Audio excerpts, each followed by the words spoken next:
გუშინ შემხვდა იმედის პროპაგანდის, რაღაც ძალიან პატარა ფრაგმენტი იყო ოთანაძის ინტერვიუ, რომელიც საუბრობს ნაციონალური მოძრაობის სისხლიან 9 წელზე. აი მინდა გითხრათ თქვენს და სმენელსაც, რომ მთავარი კილერი, მთავარი მსროლელი, მთავარი ამ პროცესის, რაზეც ოთანაძე საუბრობს, შემსრულებელი იყო ხარაზიშვილი. მას პირადად აქვს ეს მოყოლილი და სისტემაში ეს ყველა მიცის.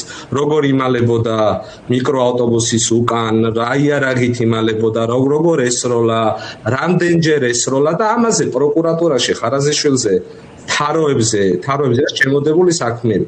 ანუ თუ მიდგომა და დამოკიდებულება პირობითად აქვთ ისეთი, რომ თვისობრივად უნდა გააუმჯობესონ, ან ბოდიში მოიხადონ, ან საზოგადოებას ესაუბრონ, აი იმ პერიოდში, ანუ გამოდის ყობახიძე ერთხელ იძახის, რომ კი რაღაც გადაცდომები იყო და ამაზე ჩვენ გამოძიებას დავიწყებთ. მეორე ეთყობა დატუქსა ივანიშვილმა, იმიტომ რომ ეს როგორ ანუ ამაზე ბევრჯერ მაქვს მე ნათქვამი. ეს არ არის არც ხარაზიშვილის თავში მოხარშული და არც ყობახიძის თავში მოხარშული. ეს არის პირადად ივანიშვილის და ივანიშვილის ოჯახის მიერ გაცემული ბრძანებები, რაც 2024 წელს მოხდა.